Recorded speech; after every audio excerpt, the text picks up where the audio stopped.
Carrabelle City Commission. It's Thursday, June 2nd, 2022. We're 6 p.m. This meeting is being conducted in the Carrabelle City Hall chambers, and we will open with a prayer by Commissioner Allen, and then I will lead the Pledge of Allegiance to the flag, so please stand. Our God and Father in heaven, we're so grateful that we have the opportunity to come together tonight and do things that would bring our city and do well for the citizens that live here. We ask you to be with us in our wisdom and judgment, that we might do that which would be proper for that and for in your sight. We ask this in the name of your Son. Amen. Amen. I pledge allegiance to the flag of the United States of America and to the republic for which it stands, one nation, under God, indivisible, with liberty and justice for all. Okay, good evening and welcome everyone. I thank you for silencing your phones, and anyone wishing to speak during the public comment section and or during the discussion portion of any agenda item needs to complete a speaker card and submit that to the administrative staff for recognition at the appropriate time. Now, if you do have an item on the agenda already, you don't need to complete a speaker card. And all public comments are kept at a maximum of 3 minutes with a one-time visit to the podium per item, and loud outbursts are not allowed. We'll move right on to the consent agenda, which includes the May 5th, 2022 regular commission meeting minutes and the May 17th, 2022 special meeting minutes, and the attorney's invoices for April. Did everyone have an opportunity to review those items? And do we have a motion regarding that? Move to approve. I have two motions. I'll take Commissioner Allen made the motion to approve. I'll second. Okay, and that's second by Commissioner Millender. Is there any further discussion? All in favor? Aye. Any opposed?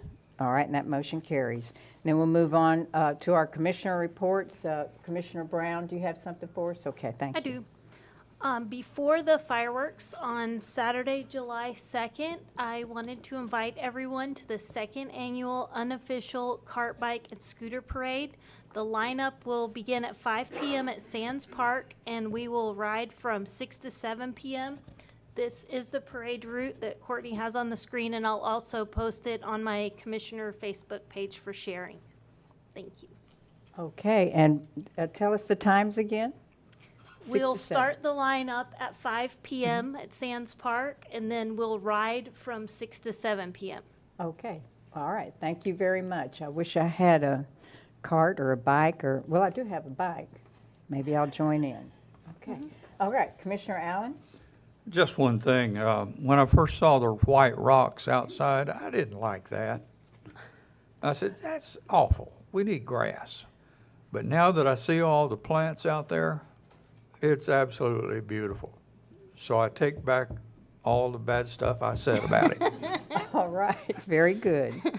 And they'll Amen. They'll grow bigger. The plants are going to get bigger too. Okay. Okay, Commissioner Millender? None tonight. All right, and Commissioner Mathis is a bit under the weather this evening. And I just have a brief report here. And I would say and remind the commissioners that, and I'm sure you all will remember, that the city entered into an SRF loan agreement with the DEP for funding to extend potable water service in conjunction with the grant-funded septic to sewer project in the Lighthouse Estates area. The original SRF loan amount was $2,700,000 with a principal loan forgiveness of $2,430,000. Unfortunately, because of skyrocketing prices of materials, the city had to return to the DEP for additional funding to complete the project. And this commission approved an additional request in the amount of $1,320,000. And the DEP has amended the SRF loan agreement to include the additional financing request. And the new loan, the new total amount of the loan, including the loan service fee and capitalized interest, It's $4,020,000. But most importantly, we will minus out the original principal loan forgiveness of $2,430,000, making the final total SRF loan amount is $1,590,000. The first semi-annual loan payment in the amount of $27,840 is due on December the 15th, 2023. And for those who did not attend the numerous meetings where this board and staff worked through the issues with project funding, calculations were presented to us indicating the 163 new water accounts would more than adequately service the debt, including the additional needed financing. The clerk, Mr. Hartman, and I signed the amended agreement back in early May. And that's all I have. I just wanted to remind the commissioners of that and let them know that that agreement is signed. And I thank you all very much, and we'll move on to the city attorney's report.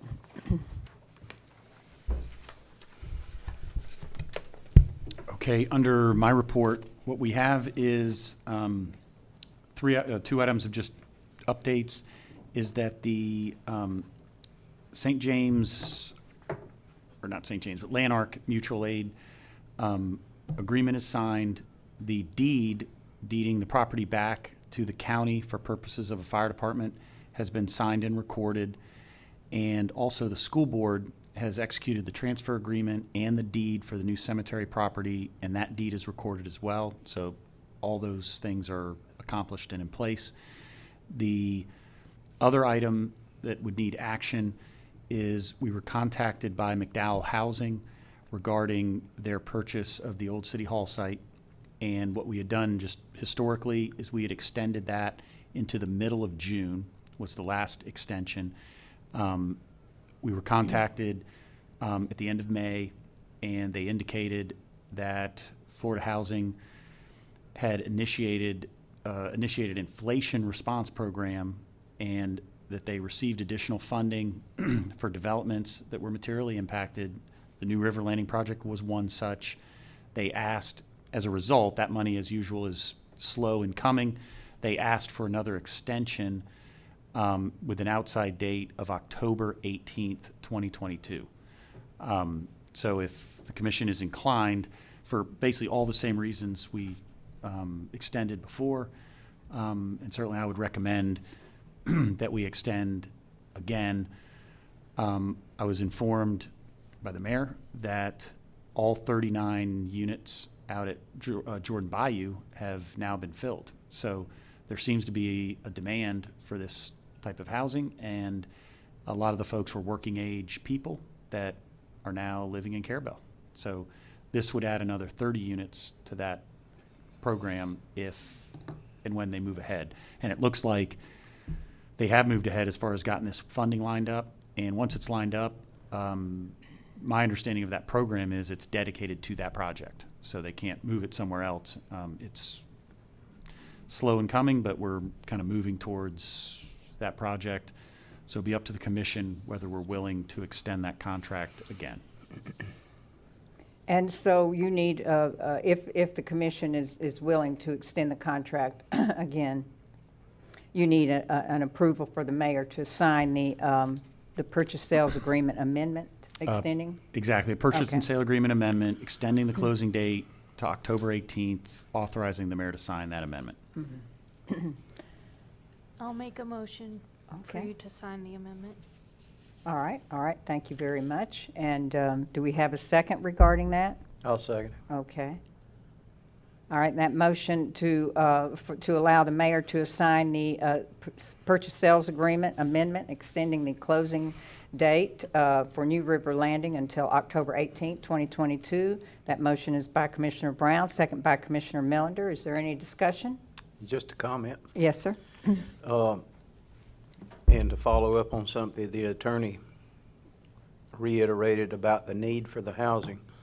I understand that our school is going to lose almost 24 teachers this summer for the beginning school year because of the lack of housing in our county. And workforce housing is desperately needed in our county. Anything that any investor, or we can do, any of the government in Franklin County, to try to aid workforce housing, the development and building of workforce housing, we need to do. So, anyway, that's the only comment I wanted to make. It's critical that we do that. Thank you. And thank you, and it is Yeah. critical, and countywide, and I'm glad you said in our county. So, yes, ma'am, Ms. Keisha. What was the date? The closing date would be October 18, 2022. Is that correct, Mr. Hartman? Correct. Okay. Understood. Or before? Or before, yeah. Okay. All right, any further discussion? All right, all in favor? Aye. Aye. Any opposed? All right, and that motion carries. Nothing further. Okay, do we have any questions for Mr. Hartman? All right, Mr. Hartman, I would like to recognize that our fire chief captain here, Mr. Carl Whaley, is here, and I just wanted to ask, and thank you very much for attending.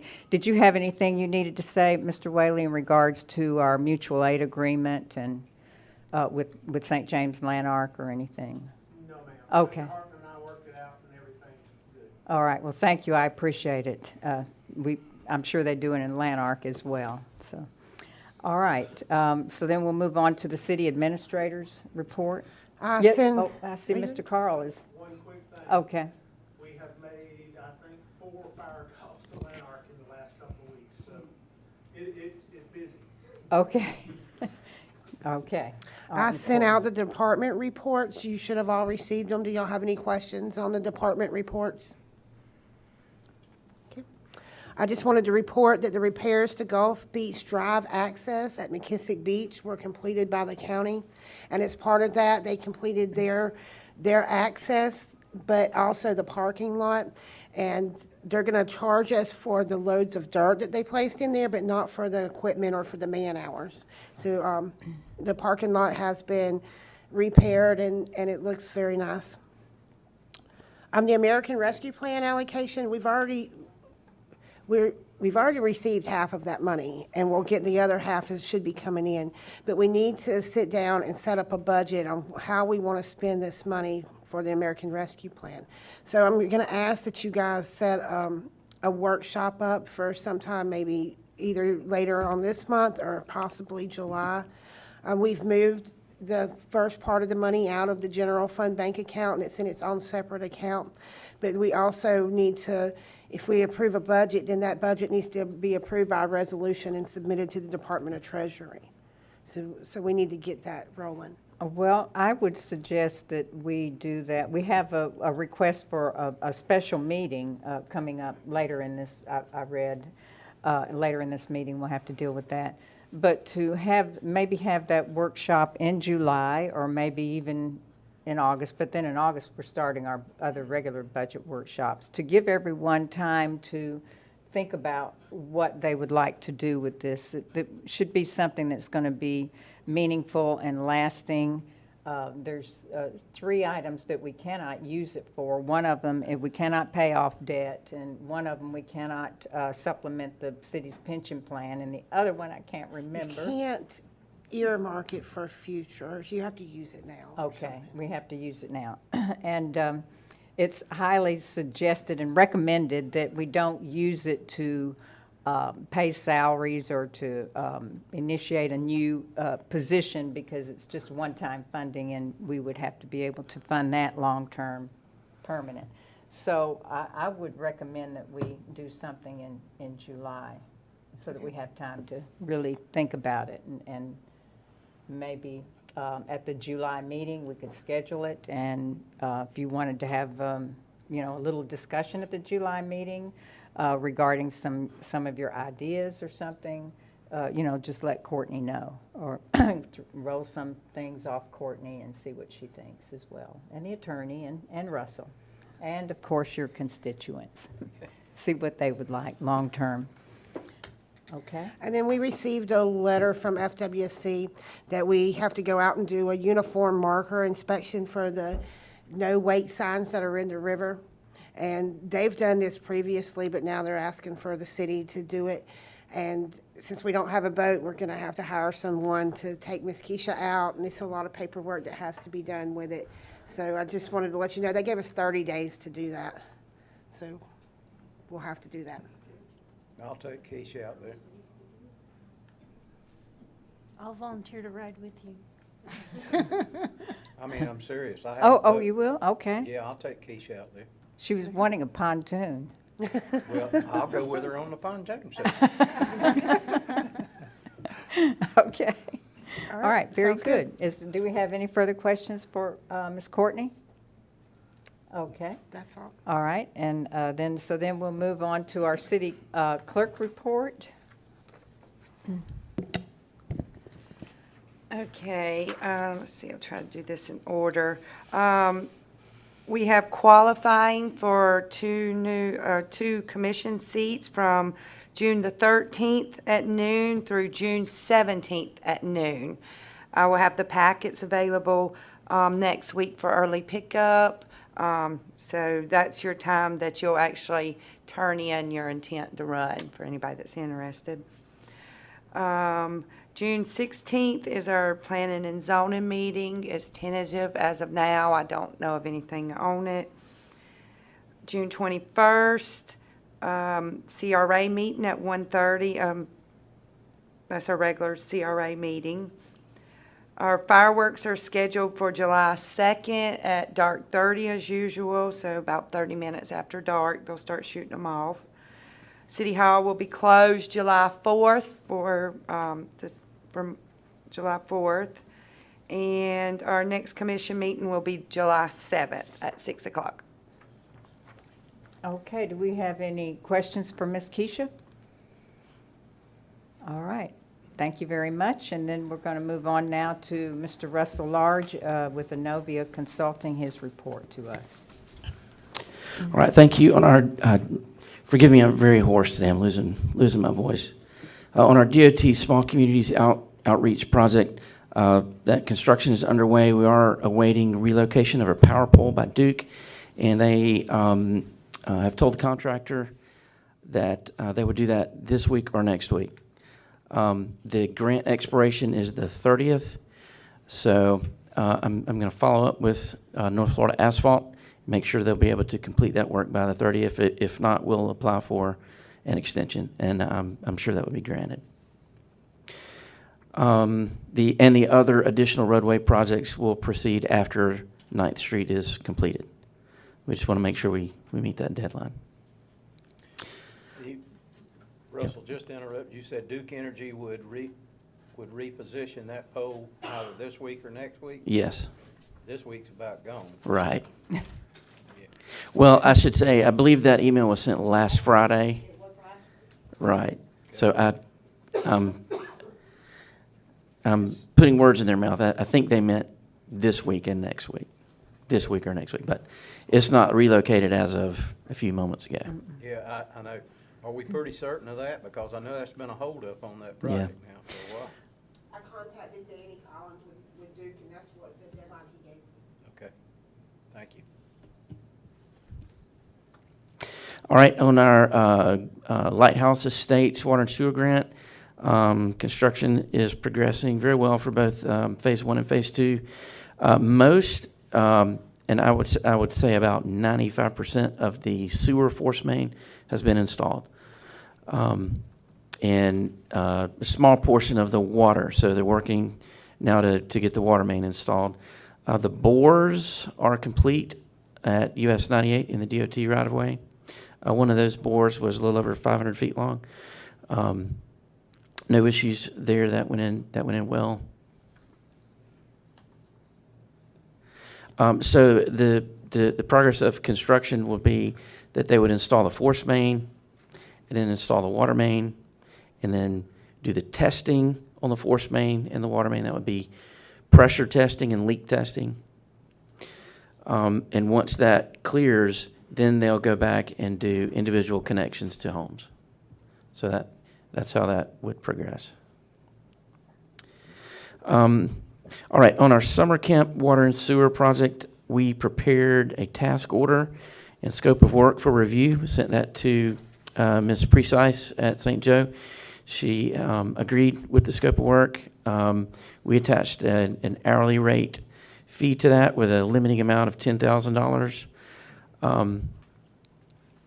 So I think that will cover what we need here. Mr. Hartman would need to then prepare an agreement so that the St. Joe would reimburse the city for that amount. And then St. Joe, Bridget Precise has asked to schedule a special meeting for the week of June the 20th. I want to interrupt here now, if you don't mind, and just ask the commissioners, because the scope of work or the task order came out later this afternoon. Did everyone have an opportunity to review this task order that Russell has produced for us? Do we have comments? I do. Okay. Okay.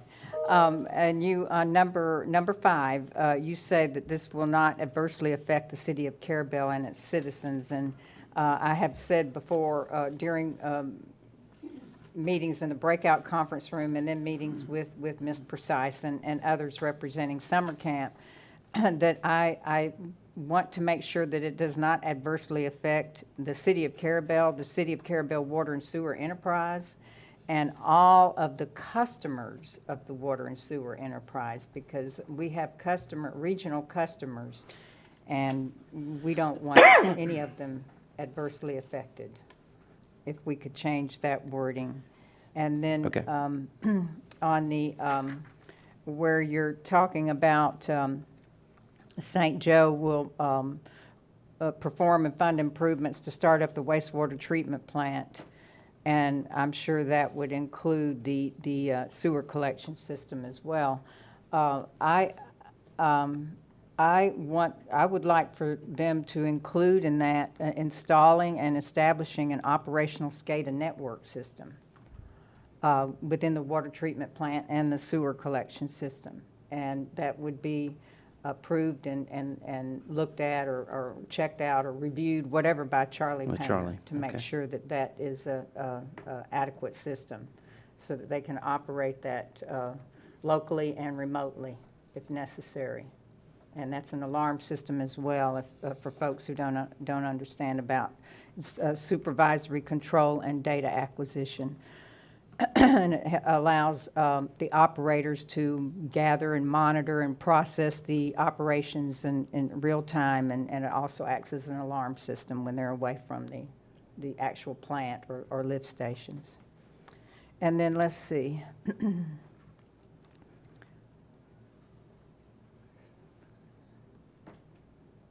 All right, I think that's it.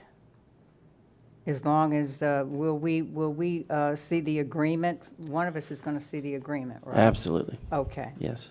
Will we see that agreement on, when we have the meeting the week of the 20th, or will we do we need to have that signed before the week of the 20th? What are they asking for?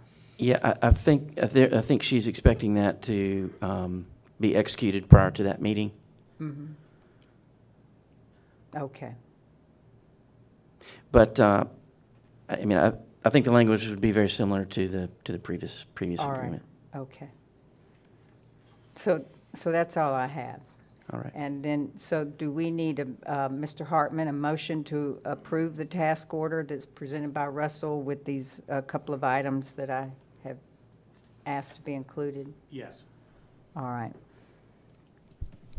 So that's what we need then. We need a motion to approve the task orders presented by Russell to provide the engineering services of, for summer camp utility feasibility study, including the 2 items that I suggested, and that's it for now, I guess, for this one. I'll make the motion. Okay. All right. I'll second. Okay, so that motion is by, to approve that is by Commissioner Allen, and second by Commissioner Brown. Is there any further discussion? Any further discussion? Okay, all in favor? All right. Aye. Any disapprove or oppose? Okay, and that motion carries. All right then, and now you need a motion for the Okay, so we need to decide when we're going to have a meeting on the first week of June. There's a And- CRA meeting on the 21st. Yes, and we did that last time. We had it the morning of the CRA meeting, like at 10 o'clock in the morning, and that was when Russell was already planning to be in town, and Mr. Hartman as well. And so how does everyone look for the morning of the 21st of June? Good. I can do that. Okay, I can do it. Commissioner Millender says he can do it. Ms. Brown does. Commissioner Brown? Most likely. Okay, most likely for Commissioner Allen, so now we need staff. And Courtney says she's available. I am available, but I have a hearing at 10 a.m., so, and I'm probably a half hour tops for that, so 10:30 or after would be Well, ideal, if that's And how long do possible. you think it will last, Russell? So hard to say. I know it. So hard to say. Yeah, we could, The last one lasted about an hour, didn't it? yeah, we could probably have some discussion on it, I'm sure. Uh-huh. I know, I anticipate some discussion on it. Yeah, I do too. 10:30 would, till lunch, that would give us an hour and a half. If the attorney's available. I'll be available then. Okay, all right. Is 10:30 okay then for our commission members? All right, 10:30. so that would be June 21st at 10:30 a.m.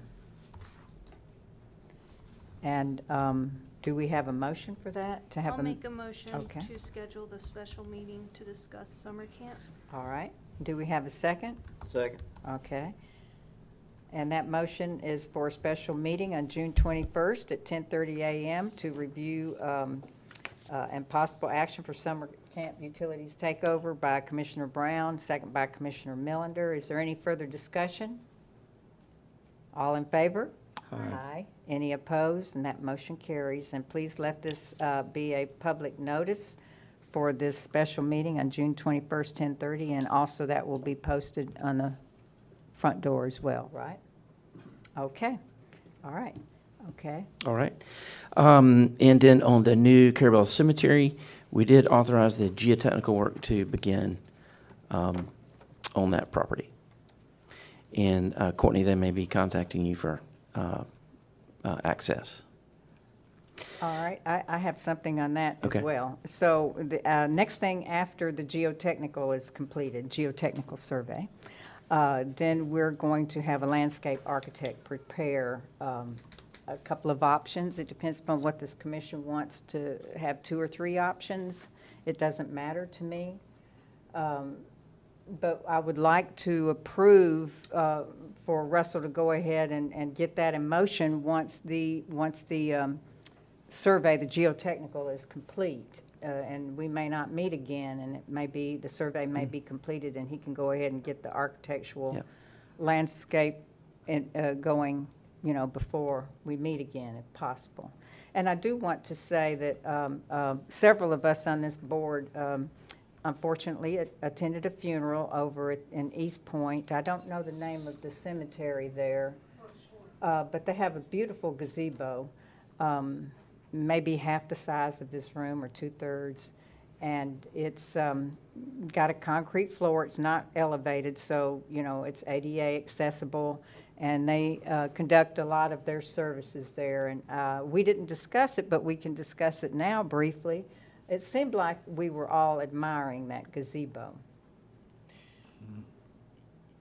Yes, and Russell, have you visited the site, been on the site?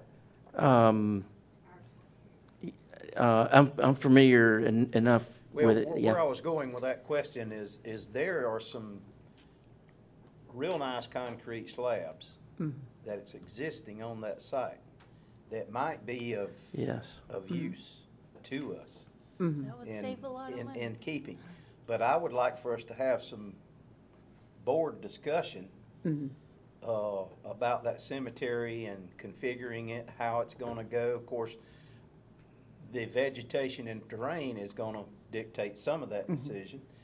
But I would love for us to have I don't want to really call it another meeting, but if we need to. workshop. A workshop Yes. for us to plan that cemetery. Right, we may need 2 workshops and, Because just my ideas, I got ideas about landscaping around the edge and aesthetics and all kind of things in my mind. But there are some things that's on that site that we currently could use to make that cemetery area attractive. Very so attractive. that is a and good so idea. the landscape architect would need to go over there and take a look Exactly. at it first before, and then maybe make us just 1 drawing or 2, just something for us to start That's right. as a to start on. And yes, I had fully intended, we'll have a workshop or 2. This is going to be a lasting thing for the city of Carrabelle. And also, I would like to have Dustin and Miranda attend, because those are the maintenance folks and the sales folks. And we want to get their input on what it takes to maintain a property like that, because they really work hard at maintaining our cemeteries now. And then Miranda, the sales staff, she needs to have a little bit of input as well. Right. This is to help folks in the future manage that new annex. Right. Yeah, another thing that's there that you don't see right now, you see remnants of it. There's a real nice chain link fence pretty much all the way around it. Yeah. It's been overgrown. We just need to reclaim that fence. And of course, the fence that we just installed at the current cemeteries, more aesthetics. But anyway, there's chain link fence that can be utilized there. Anyway, there's a lot of ideas there. Yeah. Yeah. And would you like a plan that could be done in phases? Maybe, yeah. I don't know the answer to that right at the moment, but yes, maybe, yeah. And I will remind everyone that we have $5,000 in this budget cemetery reserve. And I've asked Miranda to pay any future invoices regarding that out of that, because once this budget is over with, then that goes away. But then we still have the CARES Act cemetery line item of $16,230. We've used $3,770 out of that right now. But we have that, and then that doesn't go away, until it's used up. And we had an additional, I believe it was $16,000 in contingency that we can use from there. And if we, really want to do something nice, we have the American Rescue Plan that we're going to be talking about in a couple of months. Yeah, my urgency is, and which you guys know too, is we might need that tomorrow. We're virtually out of spaces at our current cemetery. So anyway, there's an urgency to try to move forward in the most prudent way. All right, so may we have a motion then to approve the, Russell to approve the landscape architect to prepare a preliminary. Concept Yeah, preliminary sketches. concept Yes. for us on the Evergreen Cemetery Annex, I'll make that motion. to include a gazebo. I'll make that motion. Okay. And that motion is by Mr. Melander, Commissioner Melander. I'll second. Okay. Okay, Commissioner Allen, second that motion. Is there any further discussion? All in favor? Aye. Any opposed? And that motion carries. All right, Okay. all right. All right, thank you. Lastly, this item is not on your list, but I did meet briefly with Charlie last week, and he raised the need for a new water supply well, particularly on the west end of town. So we talked about starting to look at the planning that would be necessary to construct a new well on Carrabelle's system. And he had some ideas. We would have to involve a hydrologist, but we're just in the preliminary phases of discussing that. But as Carrabelle grows, there will be a need for a new well. With the new 39 houses over on Airport Road, and then they're expanding, or they're selling, homes are being constructed in those subdivisions over there. And then also with the new 163 right now water accounts, that doesn't include, at Lighthouse Estates, then that does not include Right. the vacant lots that will be under construction. Ultimately connected, Yeah. right? Okay, that's just a heads up. Okay. All right. Thank you. Thank Do we have any further questions or comments for Russell? Thank you, Russell. Thank you. All right. I thank y'all. Okay, so next we'll move on to the advisory board reports. We have our Carrabelle Waterfront Partnership report, our Aviation Advisory Board report. We asked for a Crooked River Lighthouse Association report, but we see the president of that association is here. Tamara, did you have anything special that you needed to let us know about? Just to ask everybody to put September 17th on your calendar for the International Coastal Cleanup this year. Okay, all right, thank you very much, and thank you for your report. And then, Mr. Sullivan, did you have anything you needed to call out special? Okay, and he's got the hangar roof repaired, and they're looking at if there's any other repairs that. Okay, all right, well, thank you, and thank you for overseeing that. And Steve Allen, did you have anything that you wanted to report? I do. Okay. I have about 10 slides. I'll make it quick. Okay. I'll give you an update on the All right. current project. And since this is your first report, we'll let you do that. I know, And then, from now on, I'm good. okay, be good. And Steve did bring in some bank statements and receipts and where, they've spent some money, so Okay, he thank you. has all that documentation. All right. Right, so, thank you. Am I on? Yes, okay. Since we last spoke about the Carrabelle Lighthouse project, the Carrabelle, lots of activities have happened. We appreciate the commitment from the city, and period of time lapsed, but we finally got the check from the city and got it into a separate account, and got the checks ordered for the account and got the 3 signatures on the account.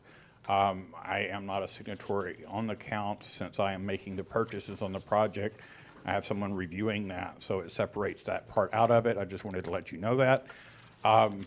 There is a budget that we'll just talk about there at the end, but I wanted to show you the photograph on the right is where the 2 dock poles are placed out on the property, so that will be the axis of the boat. So I know it's very small in the picture, but that's in that area over to the right of the park, and go by and check it out.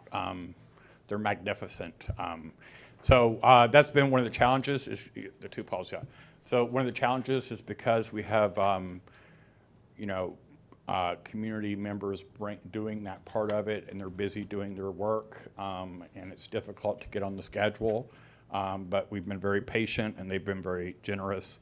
And so we're waiting on the next piece of that. Now that that's laid in, Mr. George is going to meet with me tomorrow, and hopefully we'll move forward on the laying of the foundation for the boat. And if you don't mind, next slide. So just because we're doing the city, this is the project, the venue, we sort of have the site and foundation, the creation of the assemblies, the installation, which will be next, the dock installation, which will be part of that, and then the other support items. Next slide. I'm going to try to make this quick, but this is the picture of it, and of course that playground has 180 framing members.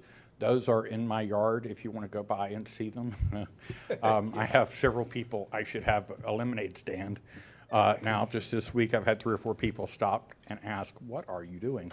But those parts are in place, and we'll show you some pictures of them if you haven't driven by. That's what I'm going to show you the picture of, the rib frames. You see the 6 or the 5 structures that are on the left of that slide. Next slide. These are those. This is A and B, the last, the stern and the next to the stern, and this is just a corner shot. Next slide. That's the whole thing. It's pretty phenomenal. They come out really nice. They're all stained and sealed and bolted together and perfectly square, and getting all of that wood to untwist and line up properly has worked out, so everything is going great. I think they're they're just fantastic the way they've turned out. Next slide. So here's the combination of the three looking down there and to the side. You can see all the blocking, and that's how they'll connect over linearly as you lay them up. Next slide. And here's the sort of foundation plan that I'm going to give Mr. George to work on. You see the square to the right, the sort of upside down U with the two cross sections. The two cross sections are where the dock poles are, and the foundation will be the square, and that little piece that comes out to your left and then cuts down at an angle will be sort of the retaining wall, and that will be where the dock sort of sits between that retaining wall and the boat. And so this is just to give you an idea of what we've spent so far. So in terms of the city's, the money that the city put in the account, it was $41,676. We got some checks, $87.92. We have written one check for $2,962.08. And so the only money that's been spent out of the account at this point are those, but the other items that are on the list will be writing a check. Those are for the lumber we had, because we had to wait for the check. We had to wait. We went ahead and paid Mr. Jackson those fees. So all of that is the material, the lumber and the stain and the eye bolts. The yellow highlighted thing is just cross-referencing what we paid off of that list. So I just wanted to give you all that information so that you have an idea where we are.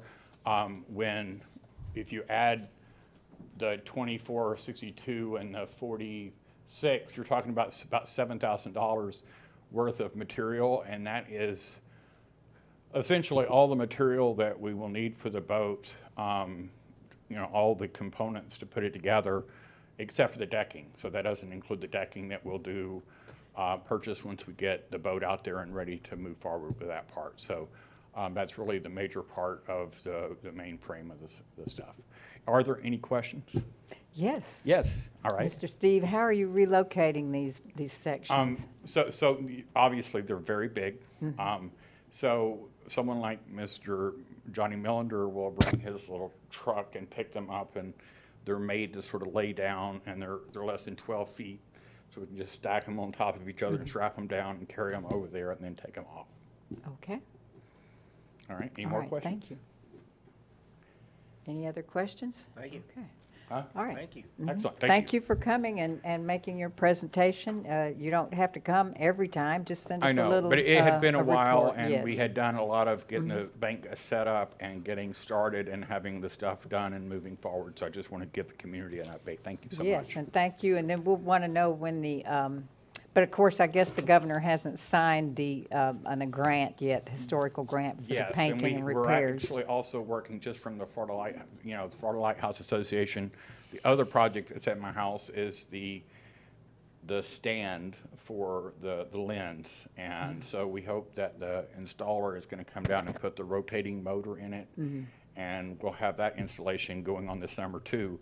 And that's going to be, it's probably one of the most valuable artifacts in Franklin County. It is beautiful. And it is beautiful. And when we get that thing, it's going to have a lamp in it. And it's going to be able to spin around so that you can see the inner workings of that lamp, which is a very unusual situation because most lenses are sort of contained where you can't see what's inside.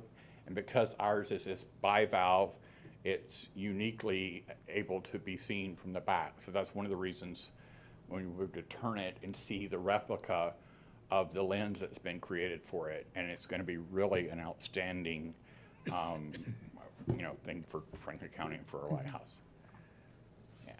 Okay, and right. Steve's talking about the Fresnel. The Fresnel lens, Yes, right. and I yes. learned how to pronounce that from a video Yeah, don't call it Fresnel. on the TDC.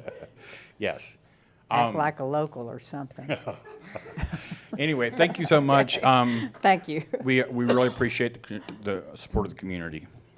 All right, thank you for coming by and giving us that report. And this project also works well as a playground for cats. Okay, all right. All right. Neighborhood cats. That's it, and these written reports from these advisory boards are available upon public request, always have been available. Okay, a public hearing, we have none this evening, so we'll move on to our quasi-judicial hearing, and I am convening this quasi-judicial hearing. And item number 1, approve, disapprove preliminary site plan for a mini warehouse at 705 US Highway 98. It's the vacant land between 5th Street and Southeast, 5th Street Southeast and 7th Street Southeast. This is requested by William Cawley. Is Mr. Cawley here, or a representative for Mr. Cawley? Okay. Okay. Mr. Hartman or Miss Keisha, did we, if we need you to come forward, we'll ask you, or unless you want to come forward and tell us anything about the project. I wasn't at the P and Z meeting. Oh, so- okay. Planning and zoning voted unanimously to approve. All right, and then that's a drawing of it there? Okay. And were there any issues regarding that recommendation? They meet all of the setbacks and all of the... Setbacks, parking spaces, they have They, everything. they have they their need. DOT permit for the driveway, and they're exempt from the water management for stormwater. And land use, they meet that, the Yep. land use codes. And they did send in a very detailed description and application and letter explaining what they're planning to do there. So do we have questions? Would we like for Mr. Whaley to come speak to us about it? I read the information that the mayor mentioned and looked at all of it, and they meet the criteria, and the Planning and Zoning Board obviously went through the same process that we're talking about right now, and they made a recommendation to approve, and from what I could see, unless the rest of the board has a question, I'll make a motion to approve. Okay, we have that motion to approve this preliminary site plan for the mini warehouse at 705 US Highway 98 East by Commissioner Millender. Do we have a second? I'll second. Okay, and that second is by Commissioner Allen. Is there any further discussion? And I'll just ask Mr. Hartman that this preliminary site plan, I want to make sure that it does meet all of our land development codes and regulations. Yes, it does appear to, and if anybody else would like to speak on it, could ask if there's anybody in the Okay, public wants to speak on it. does Mr. Whaley, did you have anything you wanted to say, or does anyone in the audience want to speak on this? Now's the time for discussion. Okay, all right, thank you. Any further discussion? All right, all in favor? Aye. Aye. Any opposed? Okay, and that motion carries. All right, and then we'll move to item 2. Under the quasi-judicial hearing, which is approve, disapprove a special exception located at 209 East Meridian Avenue to allow residential use currently zoned with a C1 mixed-use commercial zoning. What was the recommendation? This one was also voted unanimously to approve. It is behind the First Baptist Church. It's already used as a home, and the people just purchased it, and they want to continue the residential use. And I know they purchased it from Sisk, Mr. and Mrs. Sisk, who lived there, I know, since 1999. I knew them very well. So it's been, I guess it was built as a residential I property. believe so, It yes. was. As long as I've been here, it was. And they just want to continue as residential? That's correct. Okay. Make a motion to approve. All right. We have that motion by Commissioner Millender to approve the special exception request located at 209 East Meridian Avenue to allow residential use. Do we have a second? I'll second. And that second is by Commissioner Brown. Is there any further discussion? All in favor? Aye. Aye. Any opposed? And that motion carries. Okay. And that's all for all the items. So I will adjourn this quasi-judicial hearing, and we will move on to new business. New business, item 1. Discussion and possible action concerning outdoor seating and designated parking spaces at Harry's Bar. This is requested by Sean O'Shea, but I see we have Ms. Kim here. If you'd come to the podium and tell us your, excuse me, I know you well, but I don't know your last name. Kimberly Wallace, that's right. Thank you. So just say your name in the microphone for the record and tell us what the plans are there. Okay, well, the plans are ideally, as you can see, we really want to do something very similar to this. I have a letter that Sean emailed me, Madam Mayor and City Commissioners. I come to you this evening representing Harry's Bar and Marine Street Grill with the request to use the city's sidewalk for our dining and bar business. Due to unforeseen circumstances with our building, we've had to make drastic changes to try and salvage our businesses. We've had to completely vacate the inside of Harry's Bar for safety for our patrons and secure the structure of the building by bracing the ceiling. As such, we have had to expand and get creative to keep our doors open. We have built a new bar outside in the courtyard and have moved our package store operation to the attached building south of Harry's Bar. This has left us with limited seating for our guests who are wanting to dine in the Marine Street Grill. Despite many hurdles and other obstacles, we are happy to say that Marine Street Grill has been open, serving food to locals and visitors 7 days a week, consistently 12 hours a day, and will continue to be a reliable operation in Carrabelle for many years to come. Same goes for the bar and our package store. We've been around since the early 40s, and we hope to be around for the next early 40s. That said, we could really use some more dining space.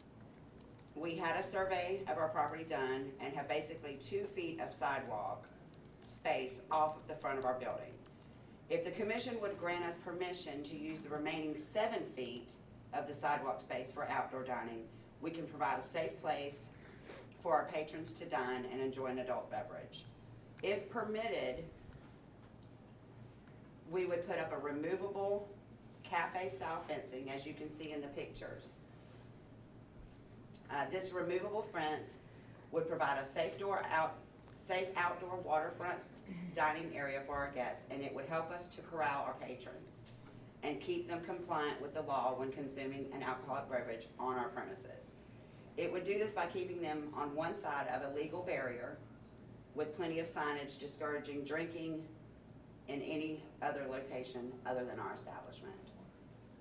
This will help us to continue to work with and assist local law enforcement to enforce compliance on Marine Street. If needed, we can leave the north and south ends of the fencing open, as you can see on either end, for access for the sidewalks. Also, if the commission happens to not be agreeable to this, maybe consider just as a temporary option until we are able to rebuild the inside of Harry's Bar. Whatever you decide, we are sincerely grateful for the work this city commission does for the community and for our local businesses. And we always look forward to working with you. Sincerely, Sean O'Shea, Henry Barra, and all staff and employees at Harry's and Marine Street Grill. All right. This again is just a proposal, but as you can see, we would definitely be very nice. It wouldn't be anything, eyesore.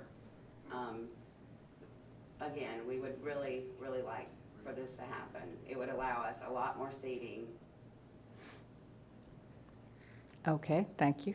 So let's let the commissioners discuss, and then we'll take discussion from the audience as well, if they'd like to make a comment. And I have a so, question. okay. Do you know what the time frame would be for the repairs? Do you guys have any idea right now? Well, we're looking at minimum, realistically, 8 months at Okay. minimum. Yeah, I mean, it's a big overhaul. The ceiling And I has to know come down. it's so hard to get trusses and material and everything Right. right now. Right, It also has to have an architectural engineer. yeah, and we It's do just- have one of those, so yeah. And this is to make repairs on the inside of the main building so Absolutely. that you can move back in and have regular operations in there. Yes, ma'am. I will say that I understand your need for seating, and I appreciate the Marine Street Grill being there because we have used it, and it's a good location. I enjoy the food. And thank you for asking that question. That's a good question. Did you have anything else at this moment? Maybe. Okay. Will, as the discussion evolves, do you have anything at this time? I do have comment. Okay. The photographs that you have shown Yes. with the temporary fencing Mhm. and the type and style of fencing, it's attractive. It doesn't look tacky. I've given it some thought, and I know haven't answered all my questions, or there's more that may come up. But my thinking at this point, we have a sidewalk across the road from Harry's Yes, sir. that pedestrians travel on quite frequently, usually on that side looking at the river. I do like what you have sent to us. I'm not, at this point, my thinking would be on a temporary basis. Yes, sir. And I've thought about some other things that might possibly happen if we do this. Kind of things may flow over into the road at night, drinking, etc. That's kind of my thinking process on a temporary type issue to help you folks out. And I really like the outdoor dining. I do. And especially for the grill. And the structures that you have shown us, like I said, are attractive and they look nice and neat. So I'm leaning toward my perspective of going on a temporary basis, and let's see what happens. If everything goes well, then maybe you continue the outdoor dining. But everything doesn't, we may have to pull back. Yes, Does that make sense? I'd like to add that on, And, at night, we do have a bouncer. So we do have someone that is manning that situation for us. When our people are busy, we have someone stopping them and saying, hey, you can't be here, and, you have to be within this certain area. And that's great, and I think that helps control, if you will, some of the Yes, sir. things that could happen. But I'm kind of just thinking out of the box, and if something did happen, we may have to back up. But again, I do like your concept, and I do like the idea, and I do want to help our businesses here in Carrabelle. Yes. That's just me. I'm speaking on me, not for the rest of the commission. Thank you. But anyway, that's my thinking, and the question about the temporary, you just answered that. But I would lean more toward temporary, as you stated in Mr. O'Shea's letter, versus anything permanent this time, and let's see what happens. That's Okay, just my opinion. okay, thank you. Now, and I like that. I have another really grave concern of mine, but I will add that I like the temporary, and and you even bring up the point, you don't hide the point that you're needing to keep your guests corralled and not, we Yes. don't allow, drinking on the streets or the sidewalks. So I would, possibly we could discuss having a temporary 1 to 2 months and look and see how it's being managed, how well it's being managed. We can't, we have one officer on duty, and that one officer can't be assigned there. They have other things to do. And then if that 1 to 2 months goes okay, then we could go to a more semi-permanent temporary for an 8 to 10 months, something like that. But my main concern here is, and I experienced it because you've got it blocked off the same way today as you had at the Riverfront Festival. And I'm walking from the south to the north to get back out to 98, and I had to walk on the street. And I didn't like that, even though there's another sidewalk across the street. And so if people are coming up, whether they're walking or on their wheelchair or however they're getting along, now they're gonna, the way you're showing your outline here, you're coming all the way out to the street, and they're gonna have to either walk in the come out in the street to pass, or they're gonna have to walk across the street. And if this is in the evening, especially when we've got people that are coming and going and may have had a drink, because this is a place to have a drink, you know, we could have issues. Now, the examples that you show, you're showing 2 tops, not 8 tops, not picnic tables like you have right now. Right. And you're showing sidewalk outside the fence. There's still sidewalk available for at least 3 feet, you know, maybe 3.5 feet, where you can walk or a wheelchair can get by. And Mr. Russell can tell us what is the legal inches amount for a wheelchair. 4 feet, you need to maintain 4 feet clear. Mm-hmm. And how wide did you say the whole sidewalk is? I know that we have, I think, 2 feet, It, 2 feet of the sidewalk, and then there's 7, so I'm guessing there is, it's 9 close feet. to, it's close to 10 feet. Is Yeah, it 10? it's Okay. it's maybe 9.5 feet. And you said 4 feet. And you 4 need to, feet. you need to maintain 4 feet clear for ADA accessibility. Okay. So do you think you can put 2 tops all along, for instance? Certainly we could, and do away with picnic tables. The picnic tables actually have future plans to go on the observation deck when that is complete, Uh-huh. to go up on the top. Mhm. I have And a put, question. okay, just let me finish, and then, okay. Sure. So what I'm thinking, and I did go by and look at the junction, you know, if number one, we're setting a precedence if we allow a business to overtake the, you know, the entire sidewalk. I get that. And number two, well, I think it's number one is important, is pedestrian safety. So, you know, if you can have 2 tops and you think you can operate a 2-top in a 5-foot, you know, in 5 feet, then maybe you don't want to put the fencing where your waiter or waitress can still have room to manipulate to come out. But if a pedestrian is coming one way or the other, the waiter or waitress would allow passage. So that's what I'm thinking. Okay, Commissioner Allen. Outdoor eating is fun, and it's a worldwide thing, especially over in Paris.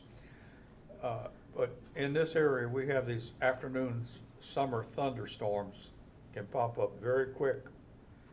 And have you considered how you can Well, get we it have covered up real discussed an quick or an awning end? possibly, you know, from the building. But again, you know, this is a proposal, we need more seating, and we want to accommodate our tourists and our locals alike. that I think come that's here. great. So we have discussed perhaps an awning that maybe can extend and then roll back if need be. Of course, it'll all have to, you know, Yeah. subside with zoning, et cetera, you know, code, but.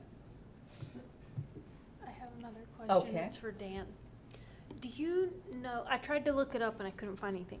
Do you know if there are any state laws or codes regarding, I guess this would be like a beer garden? Or what, are there any rules that would prevent this, state level? I will look deeper into it if we, depending on how we decide to move ahead, but I am not aware of any, not necessarily beer garden. As far as alcoholic beverages, my understanding would be that they're not being sold out on the street. They're actually being sold inside. Someone orders, that's brought to their table, that sort of thing. So it's just like outside dining, Okay. as you see all over the state. Yeah, I So couldn't don't- find any. So. Yeah, I wouldn't see any issue with it, Okay. unless they do something outside the ordinary. The only legal issues are the one that Russell mentioned, would be just in an ideal scenario, there's still a clear of adequate width, clear pedestrian path for someone who does want to transit back and forth. And when I say clear, and Russell, you can tell me, is it's not blocked by a table or a chair. If Harry's is really busy and there's people out there, as long as people can stay, you know, excuse me, and get on by, that's okay. You know, bodies aren't the obstruction, it's the chairs and tables and things that can't be in that 4 feet. The fence to keep people from bulging out into the road or whatever might still be a good idea, but liability-wise, would be that your all's insurance would add us as an additional insured for anybody getting hurt outside, Within that. within that area. Yep. And I believe Keisha did talk to Mr. O'Shea about that. Okay, great. So then, let me ask the audience if they have any discussion or input on this item. Can I do that now? That might help us make a decision. Okay, if you'll come forward, please, ma'am. And state your name.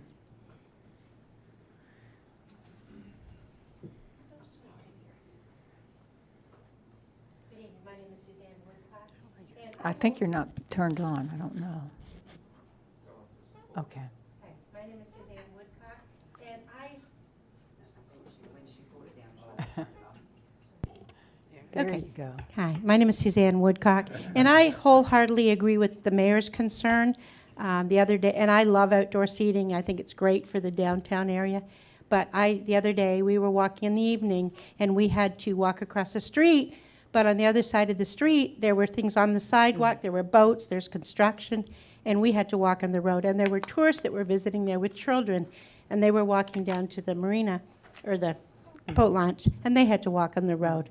So I think that I wholeheartedly agree with what you suggested. The concern, and my concern is strictly public safety, that we do it. And the two-top, is an idea like at the junction, you can still walk by and that and make it temporary and see so that people can be safe. And someone in a wheelchair or someone with a walker, or just anyone can walk and doesn't have to walk on the road. And perhaps the city could look at the other side of the road and what's going on there and make sure that that's not obstructed. So, because it's a nice And- walk down there, so I And wholeheartedly that, agree. the with- other side of the road, we have discussed that internally with staff, and staff has contacted the business owner and the builder who's got the crane blocking the sidewalk there. Okay, yeah. We know that the builder needed to get the crane there, but we didn't realize it was going to be sitting there for 2 weeks, so we're working on that. And I now. think some kind of, I think that looks great, the fence and everything. My concern, more public safety, would be if people are walking down there and there's people stepping out from their tables or whatever, that somebody might end up in the road and the cars are parked, adjacent to that, and maybe some kind of barrier temporary between the roadway and the walkway, so people don't have to walk in, they have a limited area, so. So would you say maybe move the fencing out to the roadway like they show it, but have the two tops up against the building, then like we see at Carrabelle? I think so. I think, Uh-huh. there's the police and the sheriff's department might have input. There's a thing called environmental design, crime safety, environmental design, and they might have a suggestion how best to do that so you wouldn't have the pedestrian traffic conflict. But I think if you have the two tops and maybe some kind of barrier along just in front of the bar and make it a temporary thing. So, and see how the two tops work. So, Yeah. And I do, okay, well, anything else then? no, All that's right, it. thank you, thank you. Thank you. Anyone else want to make a comment? Okay, I would like for it to be temporary, because I worry about setting a precedence, and we just can't give up all our sidewalks. We advertise as a walkable city, and that's what we want to have. Well, that's was my comments. I want to assist the business owners. And going back to where it was mentioned about not having the fencing and having that 4-foot area. I really like the idea of the fencing, as Ms. Woodcock said. I think that's good to have that barrier between the vehicular traffic and the pedestrians. I mean, truly, that's not a block wall to stop a vehicle, but that's a barrier. And it's also a barrier to where that pedestrian is not going to back out in front of a vehicle. So I like the idea of the fencing with the barrier. And if they can obtain or maintain the 4-foot travel through there as required and needed, and the temporary idea, I'd like to try to help. Okay. Well, what do you all think about allowing a temporary 1 to 2 months? We could decide and then see how that goes and get report back from the police department if they have any complaints or issues, and then extend that out. She said you need a minimum of 8 months, so we could extend it out to 8 to 10 months. I would just add, I agree with that, and I would just add to it that if we have a glitch, we may have to pull it. That's correct, because, and I would say 10 months total. That would include the 1 to 2 months initial. We had approved a street closing one time on a very short notice. We didn't have time to advertise it, and they were told if there was a complaint or somebody needed to get through to their property, that the street party would be shut down, and street party was That's it. shut down. Yeah. So, how do we make a motion then? Well, how do we want to word it? I kind of think we may need to give them more than a month or two, maybe 3, just because it's the beginning of season right now. And I don't know. Well, it I was wanna give 'em a initial little bit trial, more an leeway. initial trial, 1 to 2 months, and see how they're managing it. And if if they're demonstrating that they can manage the situation, then we would just go ahead and extend that out to give them an additional 8 months, up to 10 months total, Well, I'll something make like the that. motion then that we do it on a temporary basis to trial, Okay, as you said. all right, for 1 to 2 months, do you 1 want to to 2 go months, ahead yeah. and include that if there's a glitch, or if there's no glitch, then? With some options, depending on how it goes, but at least a couple of months to give it a try. And then we can come back and look at it again after that if we want to go further. Just lawyer-wise. There you go. What we can do is just do call it a sidewalk encroachment agreement. And what I can put in there is simply that, I don't overthink it, but simply that we can revoke it under certain conditions at our sole discretion, and by providing, and we would provide 5 days notice, 10 days notice, something like that, so they can clear everything out in an orderly fashion, but we can terminate it at our discretion. But we would make it for whatever the full period is, but we can revoke it. So if we, in our sole discretion, see a problem, we can just say, hey, we're putting you on notice, it's over. Okay, and then would that include also, the agreement would include the liability insurance? Yes. Okay. Is that Yes. okay with you? Yes, Then that would be good. your motion would then be for to develop a sidewalk encroachment agreement? Right. Okay. All right, that would be a temporary agreement. Right. That's it. All right. Is that all right? Yeah, it sounds like we're including everything. I see Commissioner Brown may have a question, but Well, let's have a second, and let's, I'll second it. Are you gonna? who seconded it? We Either got one. Commissioner Allen and, Okay. okay, Millender. Okay. All right, and that's for a sidewalk encroachment agreement as a motion for and described by Mr. Hartman. Okay, Ms. Brown? I know construction's crazy right now, so that if they needed a short extension, they could just come back and request that, like That's fine. normal. With me, is that fine? Okay. Okay. Is there anything else, Commissioner Brown? I don't think so. All right, and so we just want to make sure that, they understand it would be a trial in this agreement, and if there's some kind of a glitch or repeat offenses or something, then we would revoke that with a 5 to 10 day notice, 10-day notice. Okay, and this is going to go out for 10 months maximum? Is that all right, or is that too much?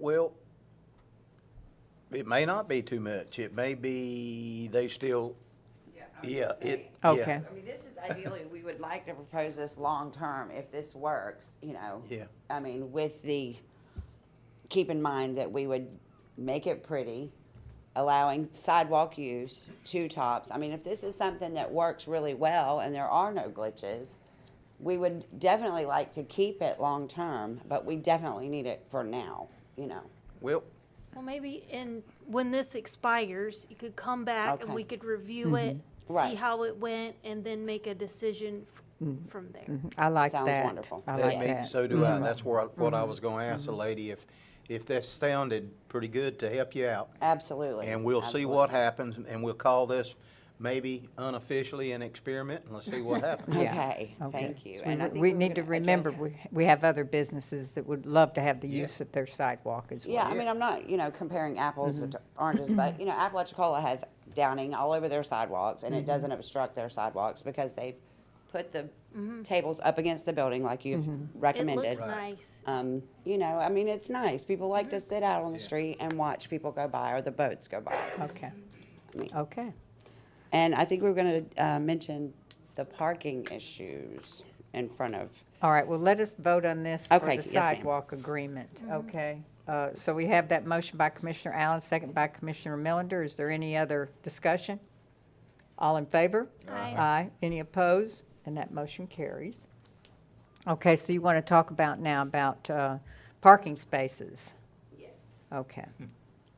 I mean, we realize also it's city parking, city street, you know, first come, first serve.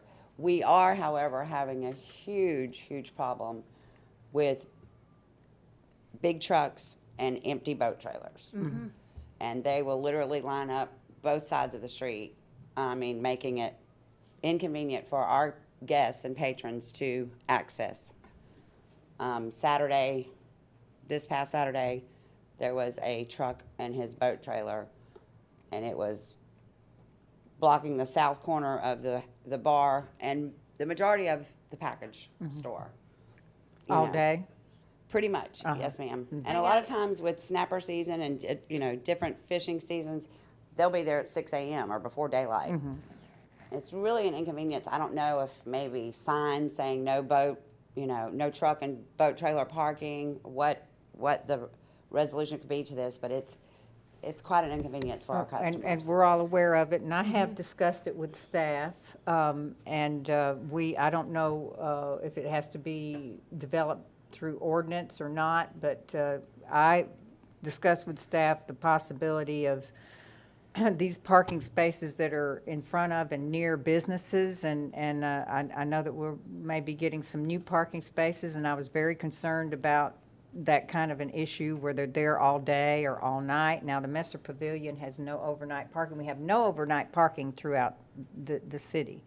But for in front of these businesses, I feel like we need to limit the parking to 2 or 3 hours. I'm not sure. And then, Keisha, what did you call that? They were double parking? Is that what you said that's called? When it's one unit but taking up 2 spaces?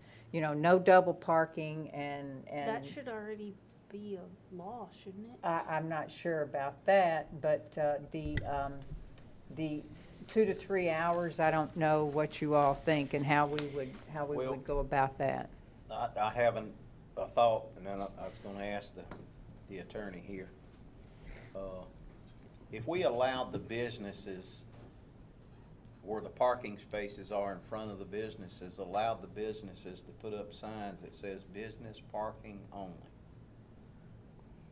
And trying to put up a sign, and that's not a bad idea, 2 hours, 3 hours, but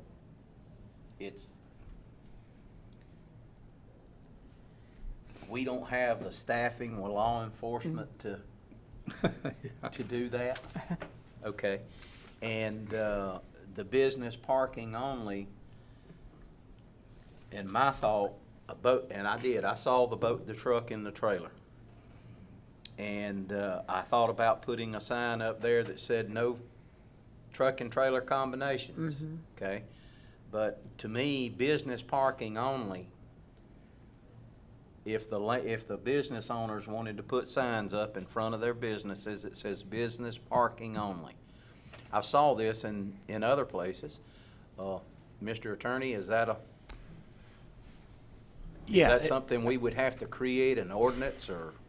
I'll check on that because there's two things. One, you know, you see it all over the place, in bigger cities where people say, hey, this is for the, you know, drive up pickup or, Right. you know, for electric cars or whatever. I don't think you can get a ticket for that. Meaning if it's Chipotle and you pull into the quick pickup thing and want to go in and sit down, I don't think they can tow your car. Yeah. I don't think there's any enforcement mechanism. But it does, people seem to be rule followers, so it works. So there's that. And then as far as actually being able to enforce something on double parking or time limits, that sort of thing, I think it's doable by ordinance. We would amend I'll look at what we have on the books as far as parking ordinance we could amend our ordinance. We'd want to come up with signage so people are on notice, and then our police department could write tickets. For But what a we business could- would call and say, "Hey, I've got a trailer, a double parked thing out here," and it could be a notice. I mean, the ordinance could say, "Hey, we put them on notice." I think we could keep track of who we put on notice, and then next thing they get a ticket. And Or just ticket them. I did talk with staff about enforcement, because we just, it's very difficult. Everybody wants everything enforced, and it's hard to cover everything with one officer per shift. But I know that if Ms. Kim is working there in the daytime, managing the operation, and she sees a vehicle there that's been there for, like they went to Dog Island and left their vehicle, she can certainly call and report on that, and any other business can call and report on that if we do develop an ordinance where you have 2 to 3 hour parking in front of commercial businesses. The business owner can call, the business owner can take a picture, and then take a picture 2 hours later, and they've got evidence there that that vehicle is still there, and then they can, a police officer can issue a warning or a ticket. Yep, we could certainly amend an ordinance or include that in an ordinance. And I have seen what Commissioner Millender mentioned about parking for business only, and I've seen that, best I can remember, is where the business owns that property. They own that parking lot as well. And that's right. I mean, I've seen it in private parking lots, and I'm trying to think if I feel like I've seen it on public streets as well. I can't verify that it's public, but I've saw it on Main Street in Tallahassee, and I would just assume that was public areas, especially in the main section of Tallahassee when you're going in, the old section, if you will, and the businesses or the buildings kind of resemble some of the old, they are the old style, like ours here in Carrabelle. And I see some of those signs there, and to go along with that business parking only, violators will be towed, is usually there with them. And I know what you're talking about. I think both of y'all are right. Mayor, I think the ones that you're talking about, yes, they're private parking lots, so it's part of a shopping center. Right.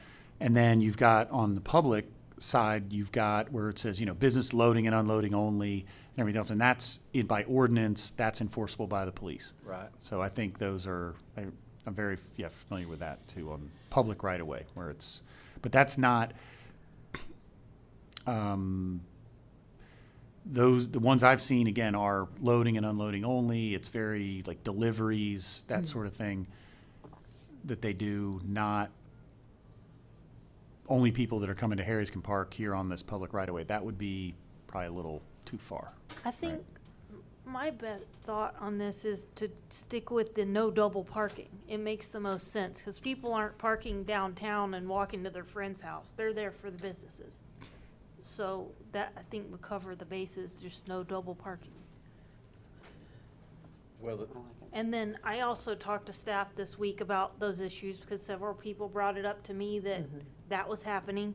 And I talked to Courtney about making little flyers for our boat ramp attendant to give out during the week to let them know we do have additional parking near the old water plant that's not being utilized, because for somehow they don't know, even though we have signs. Yeah, I drove down that street actually on Saturday, and I was like, "There's so much parking right here." Exactly. So hopefully that will help until we can get this worked out. But we know we need more parking. There's just only so much land. And I think some of them park there because maybe they don't have a locking boat trailer, and they know we have really great cameras out front. I mean, I don't know. It's just, They park everywhere Yeah. in people's yards. I mean, it's all over the place. Okay, so then how do we want to handle this? Do we want to just leave it at that for now, no double parking, and see how that goes? Or do we want to have an agenda item where we introduce an ordinance for 2 to 3 hour parking for commercial business parking spaces only? How do we want to move forward? The people who work in the businesses downtown also park in those parking spaces, and they're there a lot longer than 2 or 3 hours. So, But that was another complaint I got. It wasn't the boat trailer parking, but at one business had an employee that was parking their car in front of another business all day long, and they were taking up that business's parking spaces. And Yeah, I would like to recommend, Mayor, that we not go away from this issue, but kind of slow down. And let's do some research and what we can do and try to figure out the best route to go. for sure. And in the meantime, just like Keisha said, if we have a truck and a trailer there, it's called what'd you call it? Double Double parking. parking? Well, it's two space Yeah. designated, and Johnny might can, Yeah, you know, would that be considered double parking? If you have a truck and a trailer and they're taking up two spaces? yeah. It wouldn't be any different than a car parking halfway in between the two different spaces. On a line. Yeah. Can we, But anyway, I think we need to look into it and figure out where we're gonna go and, come up with something. Because it's not gonna get any better. No. If we were to put signs up there said no truck and trailer parking, then the singular vehicles that are getting on those boats, they're gonna park up there. So, I mean, the parking is stretching out, as you well know. So, anyway, that's just my thought, is to look into it and try to come up with a plan to see if we can help out. And we we have our parking over at the pavilion. Correct. Marine Street Pavilion is just slammed, especially this weekend. People gone to Dog Island That's for the correct. whole weekend of vacation, and they're parked, taking our parking. I can't imagine what it would be like if that business was operating That's right. across the street. They do have a small parking lot, but not enough. They need public parking spaces to accommodate that floor space. And so, anyway, all right, well, we'll work on let the officers handle the double parking issues for now, and try to direct folks down to the old water plant Southeast Avenue C parking area, and see what we can work on for commercial parking. I would like to ask Dan to check into a couple of those sign thoughts that we had, Dan, and see where we stand from a legal standpoint, what we can do. Did we vote on my motion? Yes, sir. Oh. We sure did, and it carried. We did? Yes, and unanimously. Okay. Do we need signage, Dan? Now, I'm actually wondering now if, when we dive back in, I want to look at the ordinances on the books now, if double parking's already, you can't do it, and we may be able to put warnings on people's vehicles and maybe even ticket them now. There may not need an amendment. Yeah. Okay. Well, that's part of what I was saying. Let's look into it and get more answers. Okay. All right. Thank you. I thank you. Thank you for coming, Miss Kim, and we'll see you around. Good luck.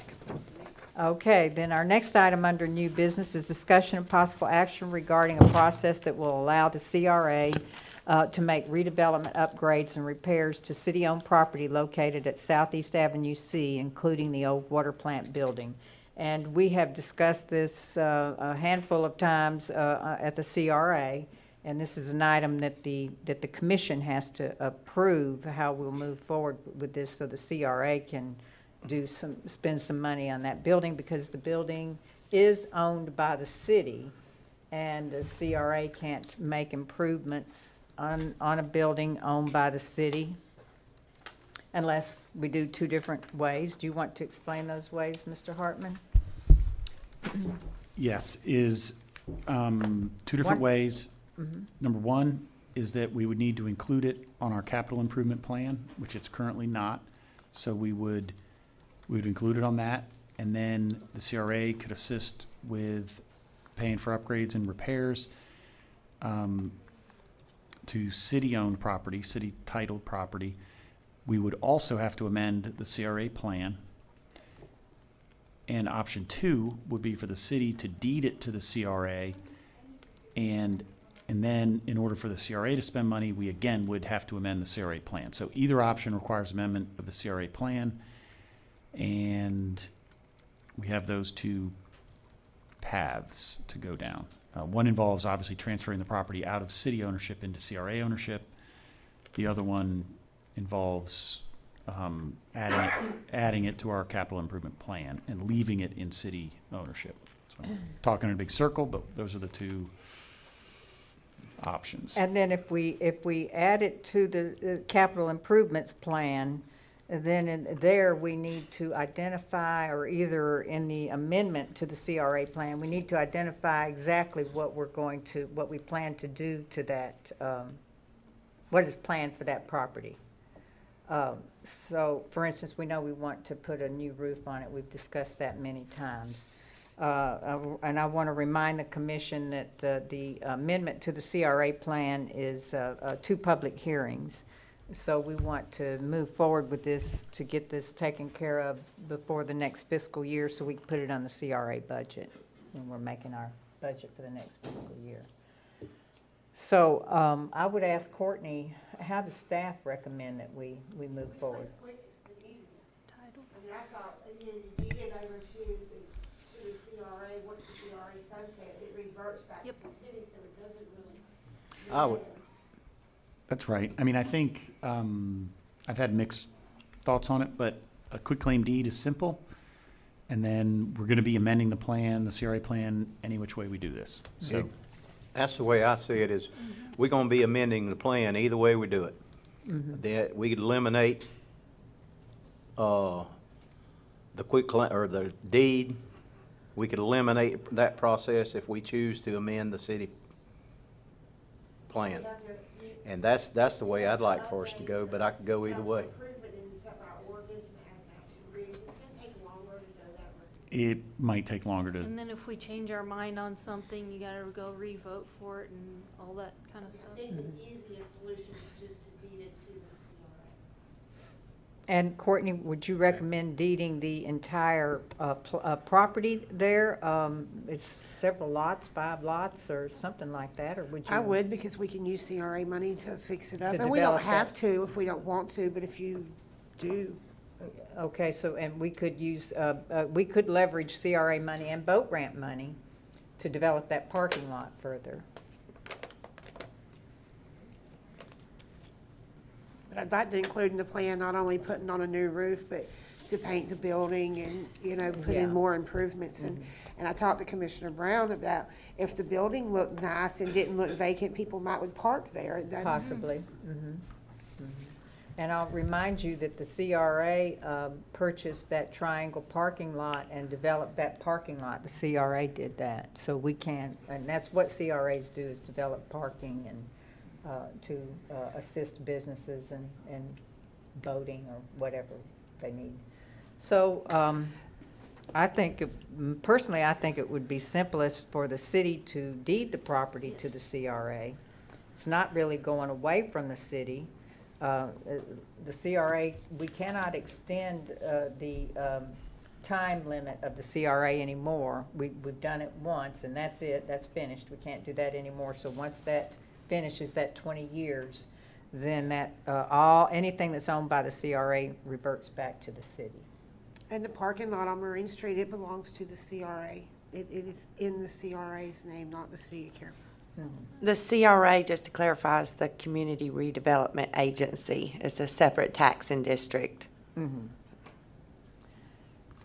that's what I think, is just to deed it to the CRA, and then we can discuss in our next couple of meetings here, CRA meetings, what do we want to do, or do we need to decide that on the commission side? If we deed it to the CRA, I think, can decide what they want to do to the property. yes. Okay. So the decision tonight would be, well, I guess what I'm hearing, and I'm in agreement, from a legal perspective, is to deed, basically a motion to deed this property to the CRA, from the city to the CRA. I think, it seems like, I I would think like to Commissioner make the Brown and I motion do. for the city to deed the entire property to the CRA.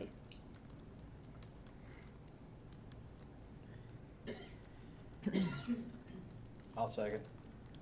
Okay, and that's the old water plant property on Southeast Avenue C. Avenue C. Okay, and that motion is by Commissioner Brown, second by Commissioner Melander.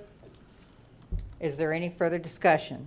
And then I will say, you all get yourselves in your mind what you want to do to the property so we can add that in our amendment, and we'll start working on amending the CRA plan. If there's anything else you want to amend in the CRA plan, this will be the time to do it. Okay, did y'all hear that? Okay. You what? I'm very excited about If this. there's anything else you want to amend on the CRA plan, That was write that down, okay? It was a Cal Allen joke. Okay. All right, so is there any further discussion? Do we remember the motion? Any further discussion? All in favor? Aye. Any opposed? And that motion carries. All right, then we're going to move on now to item 3 under new business, discussion of possible action regarding administrative staff recommendation to hire a part-time office assistant. And Ms. Courtney, you all ran the ad. We and- ran the ad, we received 4 applications. Out of the 4 applicants, one lady did not show up for the job interview. We had one that we didn't feel was qualified. We had another that we thought was qualified, but they had already taken another job, so that left us with 1 applicant that was a qualified applicant. One applicant. Well, we began this discussion back late fall after we were already in this budget year, late fall of 2021, not knowing that we were going to have this rate of inflation and these high costs like we have. And we assembled the HR committee, and they developed the job description, and that was back in January. We approved that to happen, and still we didn't understand what was happening with inflation, and we still don't understand. And back at our special meeting in May, we tabled a discussion regarding introduction of a canine program because of inflationary cost at a record rate and not knowing what that would do to our budget. And at this time, I would, although we recognized and have that we need additional help with the office staff, and that we have developed a good job description, our HR committee has, but I would encourage the commission to take the same steps that we did last month regarding the canine program. And we have a fiduciary responsibility not to go over budget. And because of the ongoing inflation at a record rate that's never been seen before, and continued rising cost, and our gasoline cost are, we're nearly meeting our budget right now on our gasoline cost. I would just encourage to table this decision until we can actually include this job description in our budget, because we thought we could manage it in our budget last fall, but I'm not sure if we can manage it in our budget now the way things are Would going. you suggest we table it until October? Until or we can see that we can include it in our Maybe budget. September? Yeah, we'll start the budgets in August. Okay. So I will make a motion that we table it until we review next year's budget. I'll Will second. that work? Okay, evidently Commissioner Melander seconded it. Yeah, I was listening, prepared to make a motion. Okay, that motion is by Commissioner Melander. Brown. Commissioner Brown, second by Commissioner Melander. Is there any further discussion? And I just want to say, I want to thank the HR committee and staff for going through this process, and all the folks that did submit their applications, and we will take a look at it when we can work this into our budget. Okay? All right. Any further discussion? All right. All in favor? Aye. Any opposed? And that motion carries, and I'm in favor as well. All right. Item 4 under new business, discussion of post office site plan and public safety, and this is requested by Suzanne Woodcock.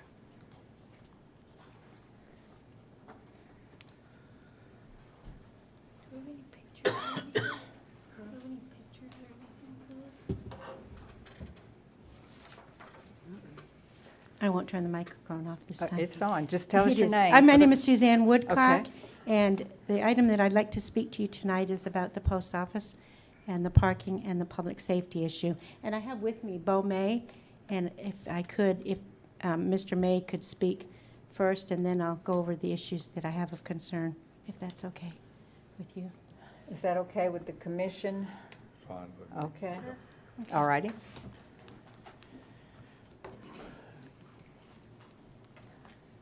Thank you. I'm Bo May. At this point, you can't really separate the Family Dollar from the post office and public safety. So I'm going to do this as quick as I can here. On Tuesday, November 10th and November 9th, on Tuesday, November 10th, the mayor sent me an email which said, "See my note below," to Dan and Russell. So on November 9th, the mayor wrote to Dan and Russell. She proposed a horseshoe-shaped passage around the post office. She said, if a strip of land immediately north and adjacent to the post office property line was donated to the city for use as post office parking in about 8 spaces, or as a U-shaped ingress-egress around the building, this would allow the city to close off the egress from the post office onto Highway 98. I feel sure if the post office access to 98 was closed, FDOT would allow Family Dollar ingress and egress onto Highway 98 from the property. She said, of course, some negotiating would have to be done with Family Dollar and the Butlers. I am not sure who. Something like this would send Family Dollar back to the drawing board, but Access Highway 98 may help them make more effective use of the property and will certainly keep truck and customer traffic off the smaller city streets. But it doesn't address the pedestrians and post office issues. The next day, Wednesday, November 11th, Mr. Russell sent the email to Mayor LaPaz and Dan Hartman that said, "See the possible shared driveway for Family Dollar Post Office below," and he adds the benefits for this post office highway safety concerns, which have been ongoing. He thought that the egress would meet FDOT requirements, create additional parking spaces, eliminate Tallahassee Street traffic issues, and Family Dollar would, of course, prefer access onto Highway 98.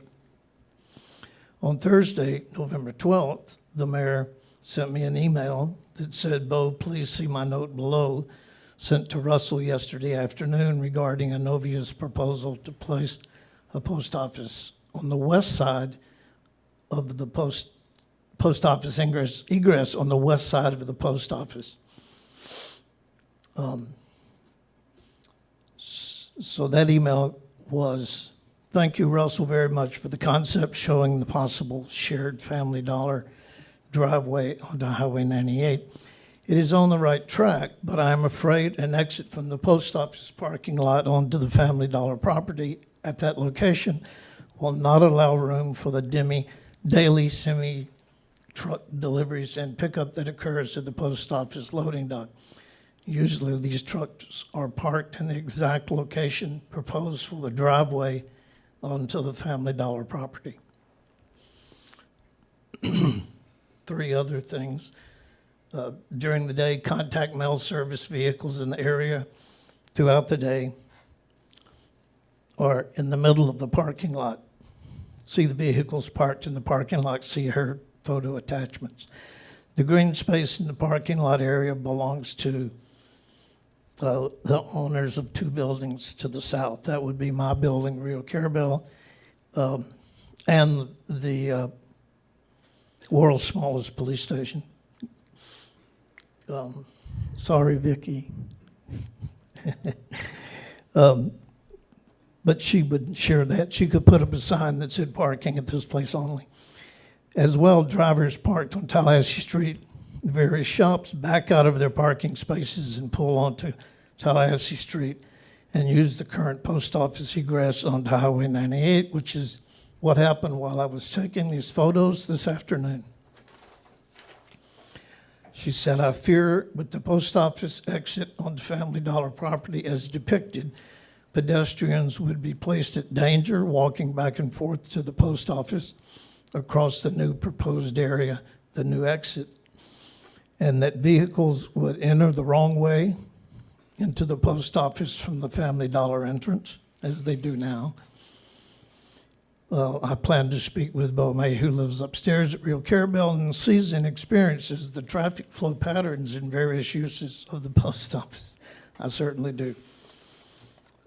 On November 12th,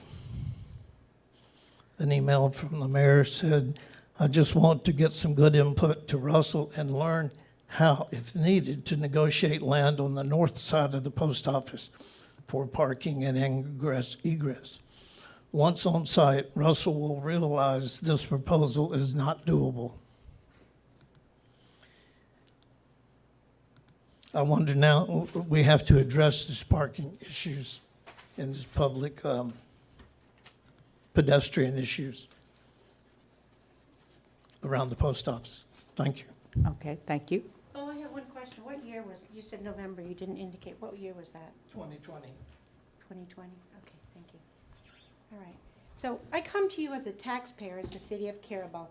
The viability of the city of Carrabelle and its services are of utmost importance to me. So I speak to you as an affected person affected by all actions of the city commission.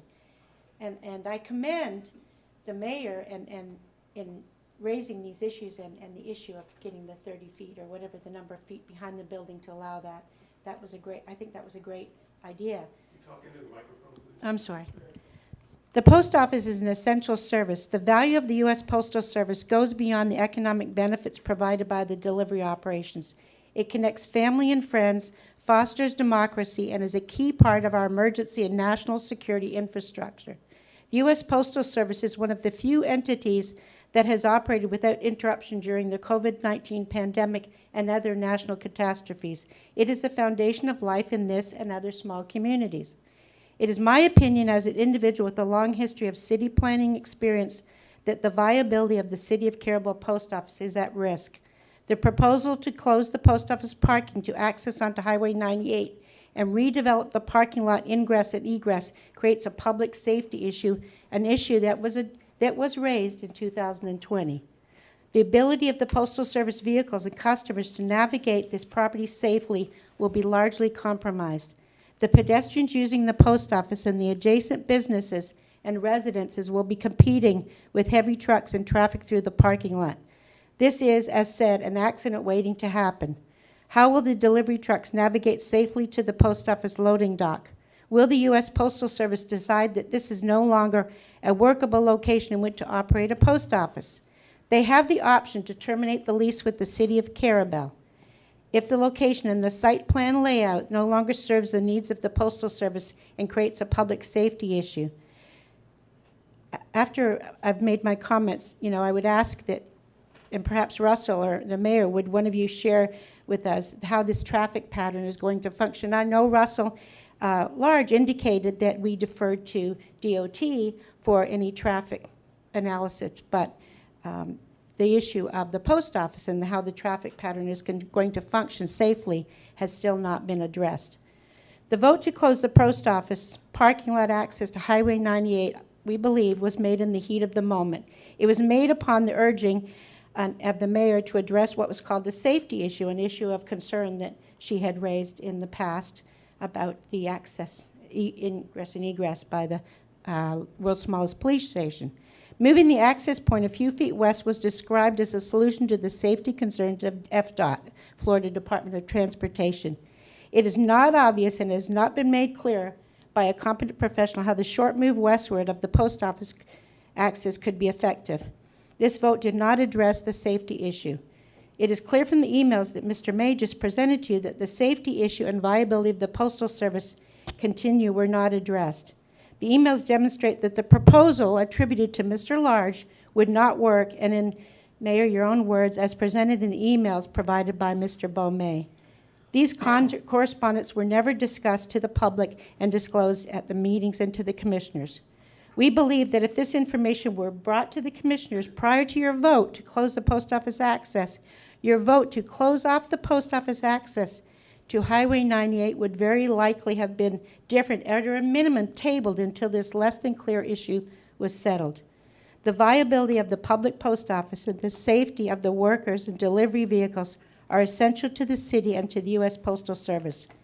If we continue down this path, it is one more step in the elimination of a key anchor in the city of Carrabelle. How will the voters and taxpayers feel if they cannot safely access their post office? How will they feel if they have to drive to East Point or Apalachicola to get their mail? How will those who do not drive, which has been pointed out at many times at city commission meetings, get their mail, get their Social Security checks, and pay their bills? There are a lot of people that rely on the post office. They go there every day, they get their mail, they get their checks, and they pay their bills. We are requesting that the City Commission reopen the issue of closing the access onto Highway 98 from the city property leased to the U.S. Postal Service and vote to keep this access onto Highway 98 from the city property open, and at a minimum, at least until the issues of public safety have been addressed. Vision Carrabelle is committed to working with the city on this and other issues of concern to the viability of the city, the expanding CRA, and the safety of the residents, visitors, and the public safety. An issue that we just discussed at the issue with the, and I think was addressed well with regards to the sidewalks and allowing the people to be able to walk down the sidewalks. We have serious public safety issues with parking and vehicle traffic and pedestrians in downtown Carrabelle that need to be addressed as we grow. Thank you very much. Does anyone have any questions? I have no questions. I have no questions. Comments or anything? Okay, so we ask you if you would reconsider and your vote and take your vote based on the public safety issues. Back when Okay. we were talking about this building, and we had a lot of talk about the safety issue, access to the roads and the highway and the traffic and the walking. So that's been discussed. It's in when we were talking about it before. Very much concerned about it. So. There was discussion, and I'm trying to keep the post office separate from the other thing, but there have been discussions about the post office and the parking and the access, but the public safety issue was not addressed, was not adequately, in our opinion, has not been adequately addressed, and it leaves the city open if something happens until this is addressed. And the viability of the post office, because there, if you look around Madison County, where my husband's from, they've closed post offices and they've merged post offices, and people have to drive to post offices in other communities, and it's not unreasonable to think that the U.S. Postal Service, if there's an issue, that they would close the Carrabelle post office, and we'd have to drive to East Point or Apalachicola.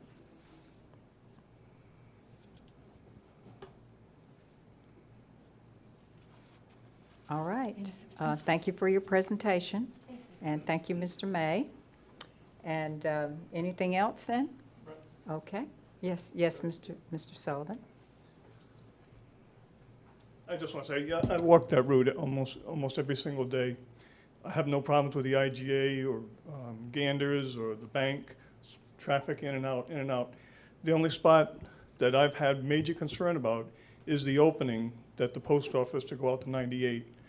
There's cars parked in front of the sidewalk where I have to go around a sign, excuse me, and out into the road with my dogs.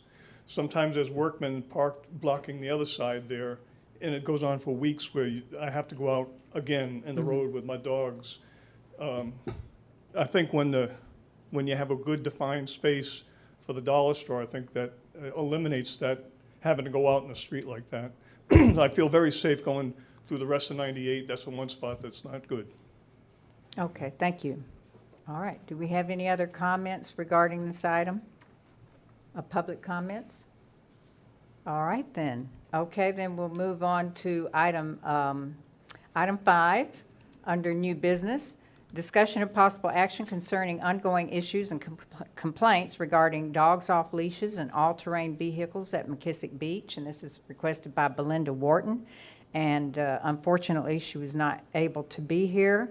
But immediately after the roadway was repaired, the beach access was repaired out there, which it was in much need of repair, especially for emergency vehicles and such. She began to complain that the leash law was not enforced and the no motorized vehicle law was not enforced, that she had seen all-terrain tracks out there, and that she's requesting that we have law enforcement out there on a routine basis to monitor and enforce the leash law and the no motorized vehicle law.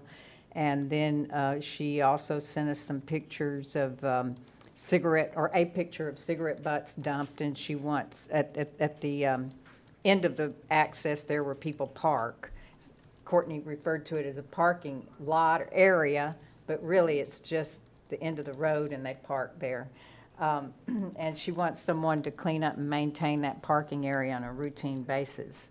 And then most recently, after the agenda was sent out, she has sent, she would like to include that she wants signage specifically stating e-bikes are not allowed on McKissick Beach. And Ms. Wharton has reached out to Commissioner Ward regarding the no motorized vehicle ordinance that the county has, which the county has that ordinance for no motorized vehicles on the beaches. And we actually have an older sign posted out there, and Courtney has a newer sign ordered, and that's been done already, and Dustin is supposed to post that. So, and post that more towards the new pilings that have been placed out there so people can see that county ordinance, well posted, no motorized vehicles. But she wants, she's asked Commissioner Ward also to post no e-bike signage, and I believe Commissioner Ward would take that up with her county commission. She wants that posted at the Carrabelle Wayside Park, believing that folks would bring their e-bikes to Wayside Park and then come out onto the beach. But this is a 42-acre remote site, and it's logistically, and from the way I see it, logistically and financially, to have someone out there on a routine basis to monitor for these things is Not practical. it's not practical. And I don't want to throw the monkey back on the county's back, but that's in the county. Mm-hmm. And we have people coming down from all over the country and bringing their dogs, and they don't know what our rules are, so we just better signage maybe?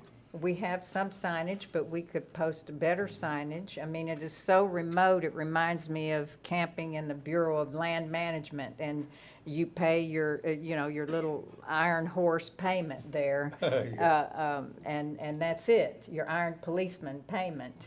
And it's like a honor system, on the honor system, to me, because it is so remote. It's just hard to get law enforcement out there on a routine basis. They would have to leave their unit right there at the parking area and walk out. They could be gone, 15 minutes one way just to patrol, and then 15 minutes back. They leave their police unit vehicle unattended. And Well, there were vehicles over the weekend that were on both ends of the Wayside Park down along the highway. Mhm. And two of them were stuck up to the hubs. They were parking off of the end of the parking area in the sand, in the dunes. Anyway, that's the county. That's in the county. That's not on us. And I'm not trying to make light of it and throw it to the county, but the point I guess I was trying to make, and I'm not trying to make excuses, but many things have been said through the Tourist Development Council and a whole lot of folks in conversation, and the county board and the city board, is the tourists have came. Mm-hmm. They're here. The Forgotten Coast has been found, and people are coming. And that's kind of a reality check, not trying to make light of anything, but people are coming. They're here.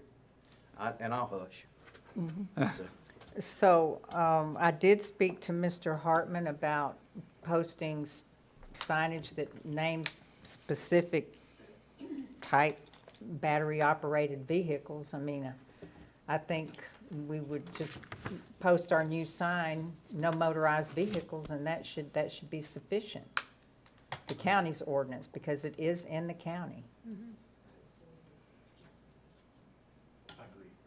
Yeah, Okay. I think that's the thing that we can do, if you will, that's reasonable, to try to help with some concerns, if you will. And, I think the public has a right to go to the beaches. That property down there that the mayor mentioned is owned by the state of Florida. It's public property, it's public land. They have a right to go to that property, but they should use it in the right manner, which I agree with. And the signage to try to keep motorized vehicles off from it, and not destroy the dunes and what have you, that's fine. I think that's what we should do. And we're gonna have to help clean up and do some certain things with the tourists coming. But it is public beach, and people's entitled to go to those beaches, and I agree with that. And I'll leave it at that. Yeah, and our agreement with when the city agreed to lease that property from the DEP, the Division of State Lands, the agreement says that we would provide public access. That's correct. And that we've met with the bureau chief of Division of State Lands here in Carrabelle regarding that property, and they want the public to have access to that property. That's correct. So I don't know what else to do, but to continue to keep our signage up out there. Our no leash, the county has a no leash law, a leash law. The county has a leash law, post signage regarding that, post signage regarding the county's ordinance regarding no motorized vehicles. Maybe Dustin and his crew could go out there once a week and take a look at the parking lot. There is a bear-proof garbage can out there, and the TDC beach cleanup crew comes and empties that every day. But maybe just go out and take a look at the parking lot area, see if it needs any maintenance or picking up of any stray garbage or something. The county's leave no trace regarding sea turtles, that's applies out there as well. So I don't know, as far as hiring someone or having someone out there on the beach on a regular basis, all day long, off and on, whatever, is not feasible at this point in time. I'll take that one. You take that job? With your umbrella? So it's a nice, beautiful stretch of beach. I hope everybody has the opportunity to enjoy it. We've got an application into the TDC for funding to construct a dune crossover there so that it's more accessible, handicapped accessible, and that the pedestrians won't continue to wear down the dunes. Since we put up pilings there and stop the motorized vehicles, the dunes are eventually healing themselves. Some of the wetlands in that area is coming back, and it's really looking nice out there. So hopefully we'll be able to get funding for a dune crossover and Hope so. help protect the dunes even more. All right, any other discussion on that item? Okay, then we'll move on to old business, of which there's none. And public comment, is there any public comment? This is the time for anyone to speak on items that are not on the agenda. Okay, then, may we have a motion to adjourn? Motion to adjourn. Okay, we have that motion by Commissioner Millender. Do we have I'll a second? second it. Okay, second by Commissioner Allen. Is there any further discussion? All in favor? Aye. Aye. Any opposed? And that motion carries. All I right. want y'all to know, Frank gave me he gave me permission to make that motion. All right, very good. You did, yeah.